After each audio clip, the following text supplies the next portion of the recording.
Muy bien, hola biocultores, pues bienvenidos a esta nueva serie que hemos denominado Bioética en la enfermedad, porque todas las enfermedades crónico-degenerativas tienen una fase que yo me he permitido nombrar como el umbral del agobio y que comprende 3 etapas, que ahorita las vamos a ver, pero que desgraciadamente, aparte de que forman parte de la fenomenología que en bioética se conoce como dilemas del fin de la vida, también desgraciadamente es una fuente muy frecuente de dilemas, de conflictos y de riesgos médico-legales para ustedes.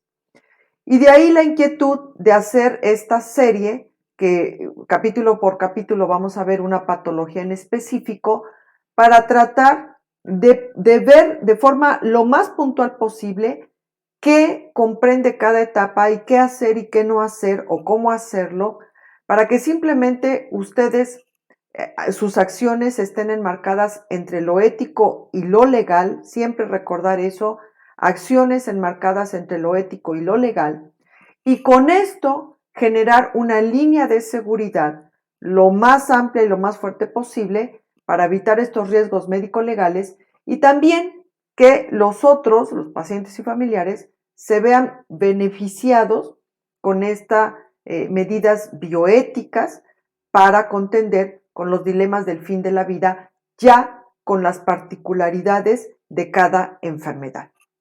Y vamos a iniciar con cirrosis. Un saludo a todas las gastroenterólogas y gastroenterólogos que nos hagan el favor de vernos, porque pues finalmente ellos son los que más sufren con esta situación y confiemos que esta aportación les sea de interés y sobre todo de utilidad. Bien, entonces como les decía, preparé esta pequeña presentación tratando de pues cada vez ofrecerles más y mejor. Entonces, a ver si se entiende. Espero que la estén logrando ver bien. Entonces, aquí está el famoso umbral del agobio y es donde el paciente, como, perdónenme la expresión, pero no es ni de Dios ni del diablo. Cuando está con un pie todavía en el área terapéutica, es decir, donde muchas intervenciones médicas todavía funcionan, todavía tienen buena respuesta, el diurético, el antibiótico, etcétera, pero ya están con un pie en la fase terminal. Y entonces algunas otras medidas como que ya no funcionan tan bien, como que ya empieza a haber cierta refractariedad a lo que ustedes intentan. Y ahí es donde ya se nos empieza a complicar la cosa. Y luego vienen otras etapas, la paliativa y la agónica, donde igual, de pronto están un pie en uno y otro pie en otro y así. Y esas es exactamente las etapas más generadoras de incertidumbre, de conflicto, de agobio, porque como que el tratamiento funciona, pero como que ya no funciona. Y los momentos en que están con los 2 pies en cada etapa realmente son muy cortos y a veces no permiten tomar decisiones. Entonces vamos a ver cómo podemos generar estrategias, medidas para que el transitar entre estas 3 etapas sea un poco más fluido, porque desgraciadamente es nada fluido, al contrario. Y el otro problema es que tienen tiempo y espacio. Entonces, como puede durar días, como pueden durar meses que se acumulan y se pueden convertir incluso en mínimo un par de años. Entonces, vamos a tratar de dilucidar desde el punto de vista bioético cómo podemos auxiliar a transitar estas etapas de mejor forma.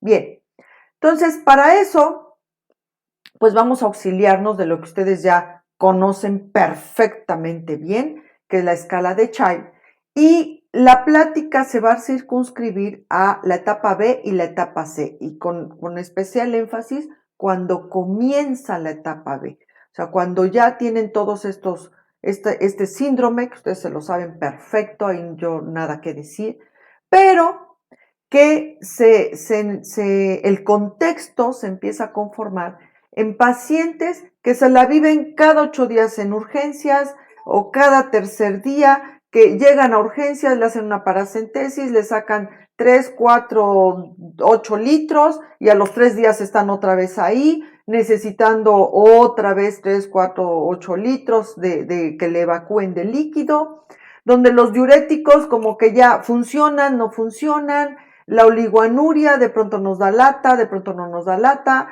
en fin. Entonces empieza ya a surgir esta situación de refractariedad hacia el tratamiento o ciertas medidas terapéuticas y que desgraciadamente se traduce en esto de un ir y venir al consultorio o al hospital y mucha desesperación, porque también ahí en meter la cuestión de la psicopatía propia del paciente cirrótico. En México, pues la mayoría son por pacientes alcohólicos, que pues traen consigo una disfuncionalidad familiar y psicopatológica muy característica y que hace que sean personas también muy irascibles, muy demandantes y la familia por las mismas. Entonces, cuando las cosas no se pueden definir tan bien por esta cuestión de que apenas está, les digo, con un pie adentro y con un pie afuera, se vuelve todavía más agobiante. Ahora, con respecto a la fase terminal, pues ustedes también ya tienen conocimiento de la definición y quiero resaltar tres puntos. Una, el tiempo que determina que el paciente va a fallecer en los próximos 6 meses o menos.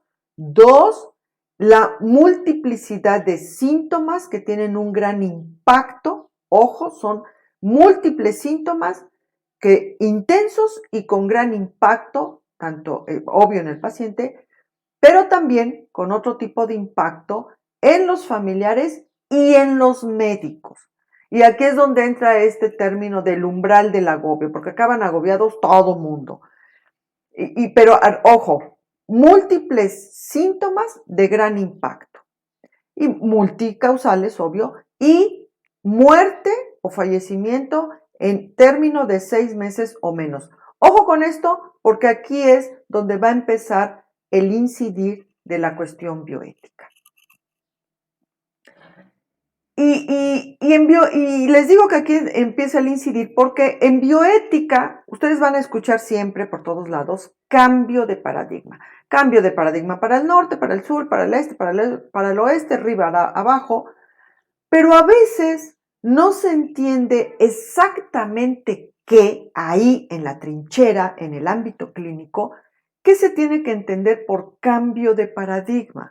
A veces se maneja así tan abstracto, tan teórico, que cuesta trabajo traducirlo ya en una acción concreta. O sea, haciendo yo qué, sé que estoy haciendo un cambio de paradigma. Y aquí entender que cambio de paradigma se reduce en el término más pragmático en pensar, hablar y sobre todo actuar diferente a como se hacía en otro periodo histórico. Entonces, en ese sentido, comencemos con la propia definición de fase terminal. Y les decía estos 3 elementos. Primero, el tiempo, que el paciente, entendiendo en fase terminal, tiene que fallecer en 6 meses o menos. Aquí es donde esta definición empieza a ser insuficiente a la actualidad. Aquí entra una noción un tanto metodológica dentro del ámbito bioético que consiste en entender que el concepto se tiene que ajustar a la realidad y no al revés, como muchas veces pasaba en el modelo positivista biologista de la medicina del siglo XX, muy del siglo XX, donde a veces se pretendía que la realidad se ajustara al concepto, a la norma, a la regla. No, actualmente es al revés. Es el concepto se tiene que ajustar a la realidad. Entonces aquí hay un clic, atención porque aquí hay un cambio, donde fase terminal se tiene que dejar exclusivamente en los otros 2 elementos, que es esta multivariedad de síntomas con intensos y con gran impacto, que empiezan por ahí del Child B, cuando empieza el Child B, pero que no necesariamente significa que el paciente va a fallecer en 6 meses o menos. ¿Por qué? Porque hay que entender aquí también que las enfermedades evolucionan, mutan, conforme la intervención humana también incide en ellas. No es lo mismo cirrosis siglo XXI que cirrosis siglo XIV. En el siglo XIV no tuvieron tiempo de ver muchas cosas que actualmente se ven en el siglo XXI con respecto, en este caso, a la cirrosis. Y también hay que entender que los pacientes, por estas mismas intervenciones biotecnológicas, mejores medicamentos, mejores dispositivos, mayor eficacia con las intervenciones médicas, hace que sobrevivan más tiempo a la enfermedad y eso hace también que desarrollen muchas adaptaciones fisiopatológicas, fisiológicas, que antes no veíamos. Entonces, por ponerles un ejemplo, simplemente cuando yo era, iba a decir el siglo pasado, cuando yo era estudiante, pero como que eso se oyó muy jurásico, pero bueno, cuando yo era estudiante, un paciente con 9 de potasio era casi igual a muerte y la mayoría de esos pacientes fallecían cuando tenían 9 de potasio. Actualmente, un paciente con 9 de potasio anda incluso ahí en la combi, llega a urgencias ahí un poquito sofocado, un poquito diaforético, y a la hora de documentar la situación, pues es que tiene 9 de potasio, o hasta de una vez vi un 9.4 de potasio, y ya les dan su diálisis, etcétera, y aquí no pasó nada. Entonces, estas adaptaciones que hace también el paciente permiten la sobrevida a cosas que antes no era posible ni siquiera concebirlo. Entonces, aquí entender esta mutabilidad, esta evolución mutable que también tiene la enfermedad como entidad y el paciente como receptor de esa enfermedad. Resultado, se ven cosas que antes no se veían. Y quizás conforme esto avance con los siglos, veremos, bueno, para los que vivan para ese entonces o los que logremos reencarnar, cosas que ahorita en este siglo no se ven. Entonces, por eso ya dejen fuera esta cuestión del tiempo, el pronóstico de mortalidad, y porque también, desgraciadamente, los expone a cuestiones de riesgo médico legal, en el sentido de que los familiares del paciente casi siempre quieren saber, ¿y en cuánto tiempo va a fallecer? Y a veces el médico comete el error de decirle, guiándose por estos parámetros, de en 4 meses, 6 meses o en menos de 6 meses. Y 1 año y el paciente no se muere. En las oportunidades que se me ha pedido ser perito en estas cuestiones, parte de este problema es cómo lo interpreta la gente. Entonces, cuando el médico dice va a fallecer en menos de 6 meses y no se muere en ese periodo de tiempo que se le estableció, los pacientes o familiares lo suelen traducir como una incompetencia médica, como que no sabía el médico. Y las demandas proceden como negligencia, aunque obvio no son negligencias, pero desgraciadamente en lo que se aclara, ustedes están demandados por una negligencia, porque el paciente no se murió cuando ustedes dijeron que se iba a morir. Entonces, por favor, hay una recomendación muy fuerte de no utilicen pronósticos de muerte. El paciente va a fallecer cuando le toque y simplemente porque entender ahí que aquí también entra una cuestión de la reserva orgánica. Entonces, cada paciente tiene una reserva orgánica diferente. Entonces, mejor sanamente digan, señores, eso es una adivinanza, es muy difícil, probablemente sea pronto, obvio, ustedes ahí tienen el caso, tienen parámetros y podrán establecerlo, pero no lo establezcan en términos de cronología, de establecer 6 meses, 5 meses, 4 meses. Y finalmente, allánenle la situación a las personas. Hay una pequeña trampa de utilizar un recurso religioso. Entonces, se va a morir cuando Dios lo determine. Y la gente esto lo asimila un poco mejor.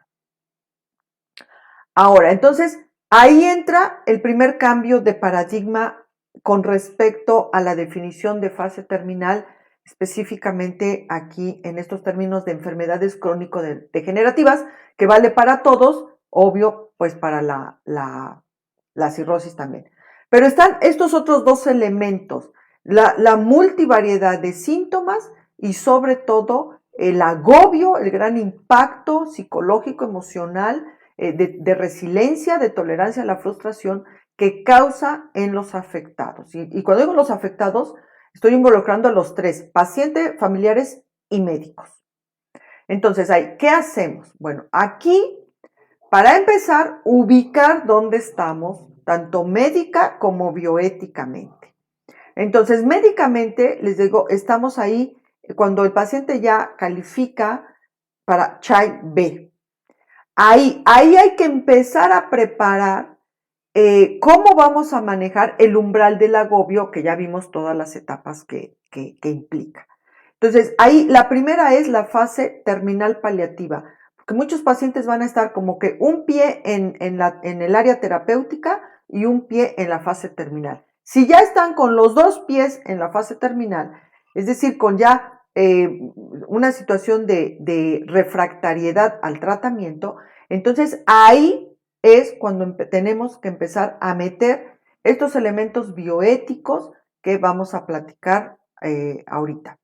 Entonces, ubicándonos, Child B, empezar a prepararnos con mayores elementos bioéticos. Y los dos, la dicotomía, los dos elementos que ustedes más van a manejar en esto es la autonomía y la beneficencia, en el sentido de ofrecer un bien en estas etapas.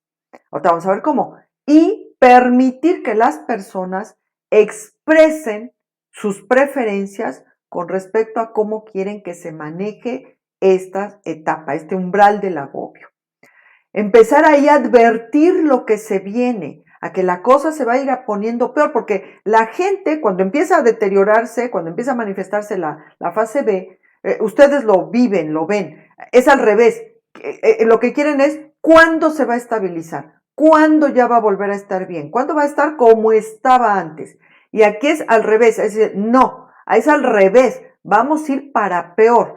Y entonces ya se requiere en este momento tomar decisiones más difíciles.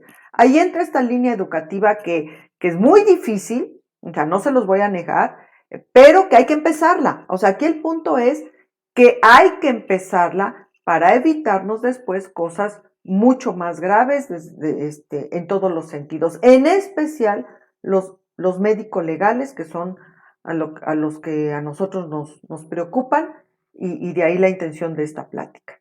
Entonces, lo primero, empezar a hacerle ver al paciente, necesito que empiece a tomar decisiones. No las va a tomar a la primera, no va a ser fácil, y por eso es que hay que empezar esta línea de beneficencia casi obligándolo a que reciba ayuda psicológica o tanatológica o una asesoría bioética con su comité hospitalario de bioética para los que lo tienen, y si no, con alguien que medio sepa bioética, y si no, pues con la línea gratuita que tenemos nosotros, es gratis, pero hacer que sean otros, no ustedes, porque ese es el punto, no ustedes, sino que sean otros los que empiecen ya a intervenir para hacerle ver a la familia y al paciente que es necesario tomar decisiones más fuertes,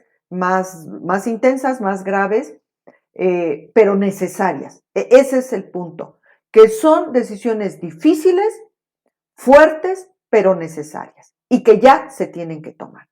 Entonces, ¿qué decisiones? Bueno, independientemente de cada caso y lo que tenga cada caso, yo quiero centrarla en diálisis peritoneal. Porque uno de los problemas más graves en manejo de cirrosis es la citis. De verdad se vuelve un verdadero problemón que los pacientes tardan más en ser egresados, ya sea del hospital o de urgencias, y al tercer día están de regreso en urgencias otra vez para manejo de ascitis refractario. Entonces, ese es uno. la citis y el otro es el síndrome hepatorrenal. Entonces, a este tipo de instrumentos, de recursos, tradicionalmente en la medicina del siglo XX se les veía para manejo terapéutico, es decir, para salvar pacientes, para estabilizarlos, para que lograran sobrevivir. Aquí entra otro cambio de paradigma.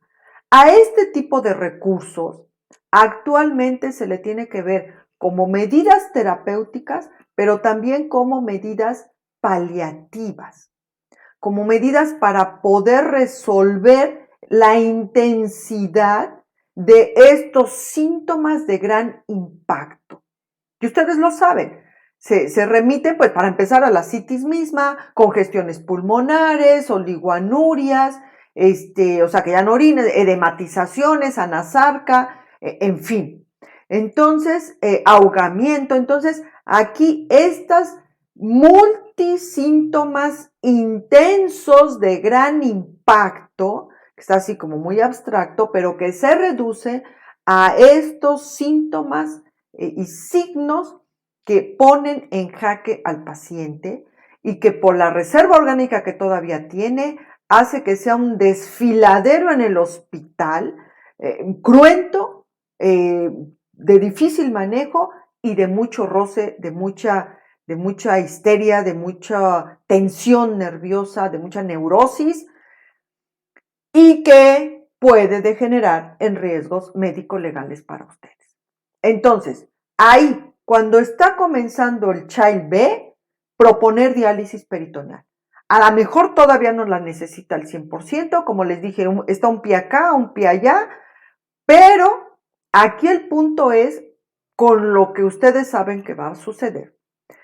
Y que si no se pone en ese momento que todavía la citis va y viene, después ya no van a encontrar un cirujano que la quiera poner cuando la citis ya no hay forma de que disminuya lo suficiente para poder intervenir con un catéter o con una cirugía y poner un catéter.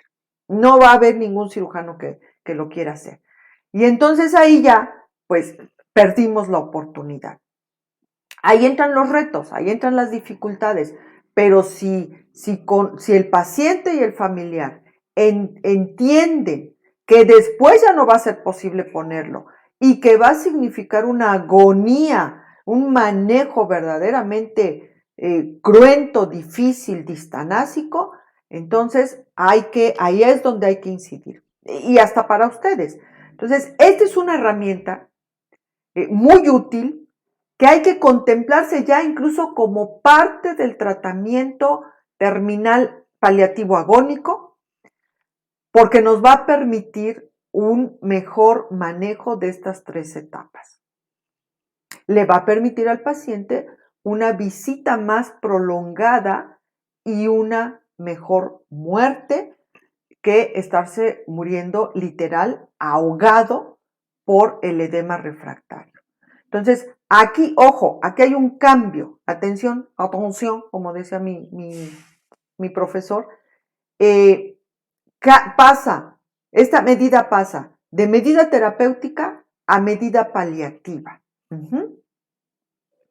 Para manejo de la fase terminal paliativa agónica.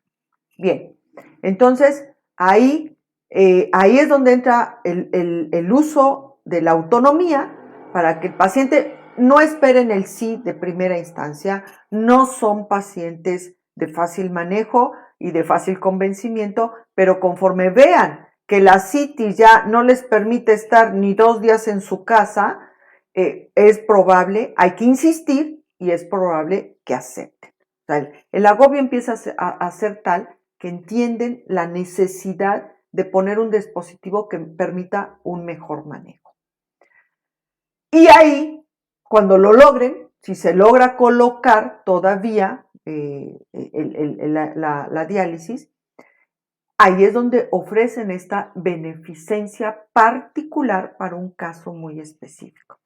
Puede haber mucha reticencia de que si el desgaste nutricional, que si se pierden proteínas, todas estas nociones que se tenían en el siglo XX y que incluso se consideraba la diálisis peritoneal como algo contraindicado en pacientes cirróticos. Ahora se tienen muchos dispositivos y en la práctica clínica no se ve tanto deterioro del paciente en estos términos por diálisis peritoneal. Al contrario, sí se ve el beneficio en términos de manejo paliativo en estas etapas más cruentas de la enfermedad. Ahora, si ya se logró resolver eso con todas las medidas médicas, pero este punto en especial, diálisis peritoneal, pues la enfermedad avanza, el paciente va a estar estable un buen rato, pero finalmente vamos a llegar al momento de otro salto, que es pasar de paliativo a la fase agónica.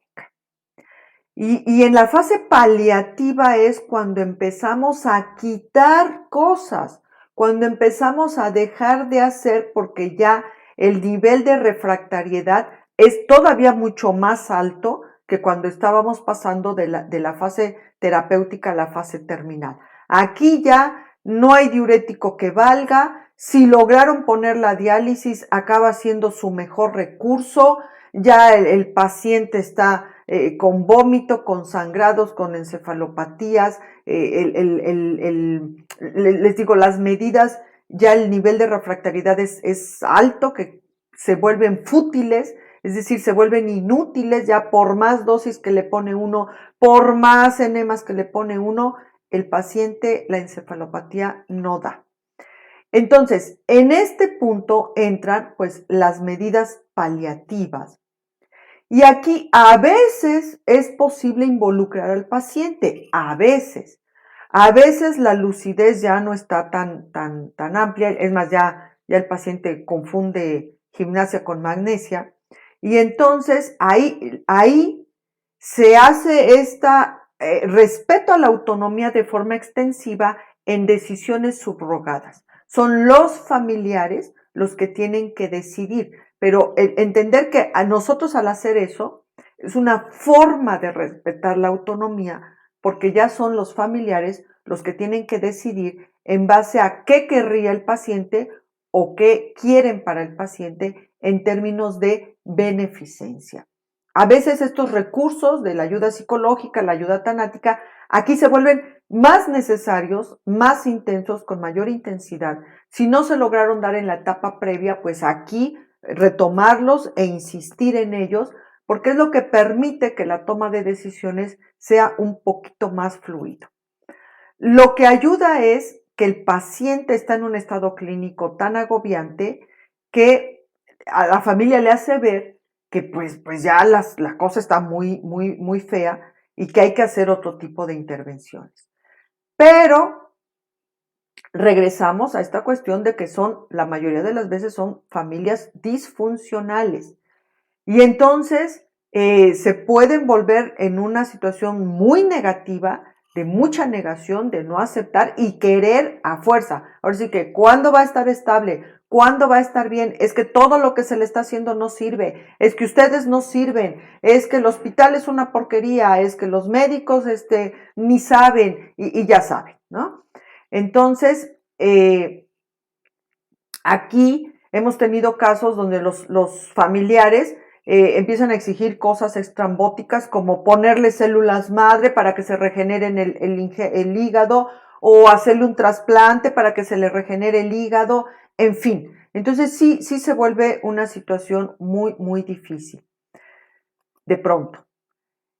Pero en la medida de insistir en esa fase, es posible lograr el consenso para 3 cosas. Una, no dar RCP a esos pacientes.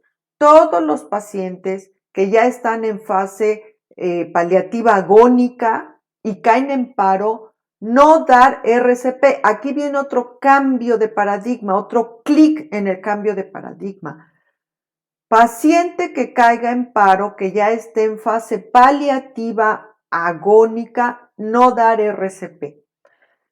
Me pueden decir, ¿y qué pasa si está en fase terminal paliativa? Pues también es posible que tampoco ya no se dé RCP, sobre todo si todavía hubo oportunidad de consensarlo con el paciente. Muchos pacientes, cuando entran a fase terminal, expresan de viva voz, no quiero ya que se me haga más nada, ¿sí?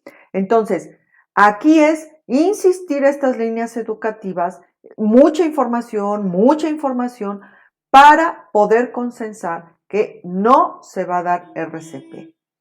Catalogar, tipificar al paciente en RCP3. ¿Esto qué quiere decir? Que se va a seguir con las medidas paliativas que ya se instauraron, cualquiera que éstas sean, pero no se va a hacer nada más. O sea, no se van a dar más tratamientos interventivos, porque luego de pronto salen con que traqueostomía, gastrostomía, amputaciones, en fin, y dicen, no, o sea, ya queda con las medidas paliativas que se instauraron y no se van a dar ninguna otra medida terapéutica, sobre todo si es terapéutica, no se va a hacer, como poner marcapasos, les repito, hacer amputaciones, en fin, no, queda en RCP3 y significa que si cae en paro, no reanimación cardiopulmonar. Y también ahí, en ese consenso, ofrecer la posibilidad de sedación terminal, que como para que no suene tan feo, se utiliza sedación paliativa, muchos prefieren el término de sedación paliativa, para que el paciente se le evite a todo lo posible el dolor y el sufrimiento de vivir su propia agonía. Entonces, eso entra en este punto de quiebre de la fase paliativa a la fase agónica. ¿Para qué? Porque ahí ya es otro principio bioético el que se tiene que proteger, que es la vulnerabilidad. Ahí es cuando el paciente está en su máxima vulnerabilidad y hay que protegerlo para evitarle instrumentalización de su proceso de muerte o intervenciones distanásicas, inútiles, fútiles, que no le van a representar ningún beneficio y que sí le pueden representar una agonía deshumanizada, cruel, de forma innecesaria. Entonces, aquí es donde ya empieza la vigilancia, el procurar un proceso de muerte digna. Y todo esto sigue englobado en el principio de beneficencia. Aquí ofrecer un bien significa en estos términos, no como beneficencia, como normalmente se entiende de ofrecer un bien, de salvar vidas. No, aquí es al revés. Aquí es acciones que nos permitan humanizar, dignificar estos procesos desde que empieza la fase terminal hasta que el paciente fallece, sin el menor o con el menor sufrimiento posible y la menor instrumentalización médica en términos de distanasia o deshumanización.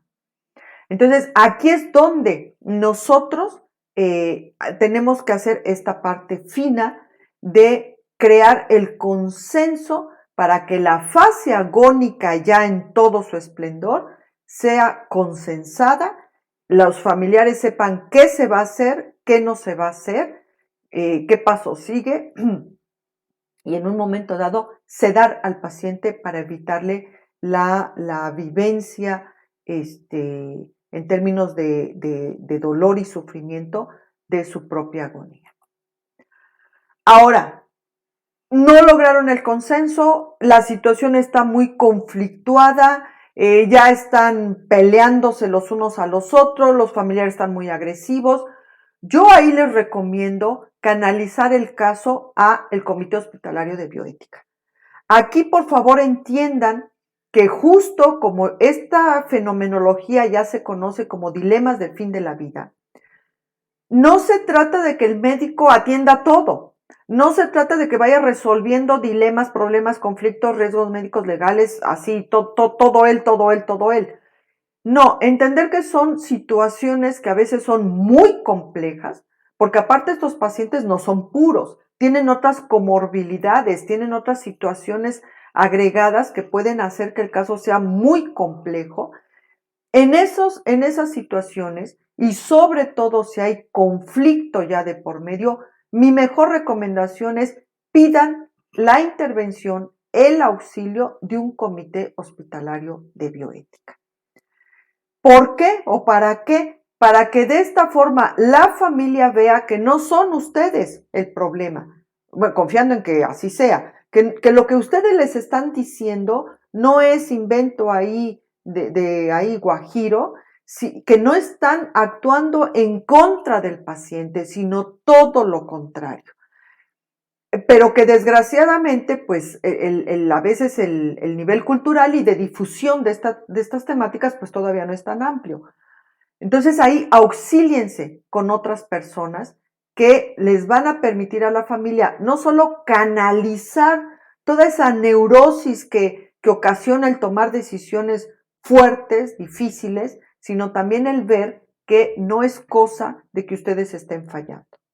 Ahora me pueden decir, no tengo comité hospitalario de bioética. Bueno, busquen en su hospital si hay alguien que ya se tomó ahí algún cursito de bioética y que los pueda orientar. Nosotros tenemos ya una línea educativa, pues que la hemos lanzado ya a todo lo ancho y largo del país, entonces nos consta que hay al menos una persona en cada estado ya con ciertas nociones de bioética. Bueno, pues no la encuentro, no sé dónde esté, no logro localizarla, estoy en la clínica 500, casi cerca de la sierra. Bueno, entonces pueden escribirnos, mandarnos un correo a asesoríabioética18@gmail.com. El servicio es gratuito, nos pueden platicar en qué consiste su caso, o nos pueden contactar por Facebook, doctora Netza es el portal, ahí estoy yo, y por una videollamada nos pueden presentar el caso y con muchísimo gusto los auxiliamos. El servicio es totalmente gratuito. Es decir, no pueden decirme que no tienen un auxilio bioético para auxiliarlos con estos casos. O pueden darle los datos al familiar y que el familiar se contacte con nosotros y poder asesorar o que vean que no es una cuestión de que ustedes estén haciendo mal las cosas. O sea, aquí el mensaje es que la bioética ustedes pueden utilizarla para que en el momento agudo, cuando las cosas están ya con la espada desenvainada, la bioética pueda auxiliar para intentar conciliar y evitar que la conciliación sea en la CONAMED o en el Ministerio Público o en alguna otra instancia, pudiéndose evitar. Entonces, ahí están nuestros datos. Ahora, todo lo que hagan, desde que empiece ya la fase terminal hasta que fallezca, docúmentenlo por favor en un consentimiento informado basado en el numeral 10.1.3. Ya olvídense, por favor, vayan dejando ya de fuera sus consentimientos informados que normalmente usan en los hospitales, que están basados en el numeral 10.1.2. No es que no sirvan, son insuficientes. Esos formatos sirven para antes de la fase terminal. O sea, lo que es la fase terminal para atrás, sirven perfecto, están muy bien, usen ese tipo de consentimiento informado. Pero una vez que empieza la fase terminal, una vez que están ya en el Child B para adelante, hasta que fallece, este famoso umbral del agobio, como me permití llamarlo, para manejo del umbral del agobio, utilicen consentimiento informado basado en el numeral 10.1.3. No saben cómo hacerlo, no saben en qué consiste, lo mismo. Manden un correo a asesoríabioética18@gmail.com y les van a remitir el machote, la guía que ya tenemos y que ya ustedes simplemente lo van a ajustar en el caso particular que les ocupe. Es decir, el paciente específico que les ocupe. De esta forma, ustedes van a crear líneas de seguridad médico-legal más firmes, van a manejar el caso de una forma menos cruenta, menos agobiante, y los familiares, a pesar de ser disfuncionales en muchos aspectos, al ver que ustedes lo manejan pues de forma más firme o incluso que intervengan otros actores, verán cómo esta disfuncionalidad y esta neurosis se va a manejar de mejor forma. Y bueno, lo que les decía, eviten los conflictos, o sea, eviten la confrontación lo más que puedan. Ahí ya utilicen a su comité hospitalario de bioética. Para eso se conformaron. Aquí a veces los comités hospitalarios de bioética se quejan que nadie los usa, nadie llega con casos. Entonces, aquí es un poco de pues voluntad, o sea, acérquense y verán cómo el manejo de estas etapas va a ser bastante más fluido, o por lo menos con un poco más de seguridad para ustedes en términos de riesgo médico-legal, que es lo que a nosotros nos preocupa y nos preocupa bastante.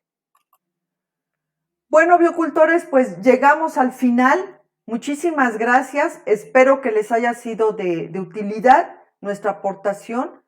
Y pues nos vemos aquí el próximo jueves con otra patología que esperamos también sea de su interés. Y mientras, recuerden, por el bienestar de todos, cultivemos bioética. Por favor, apóyennos viendo completo el video. Gracias. Hasta la próxima.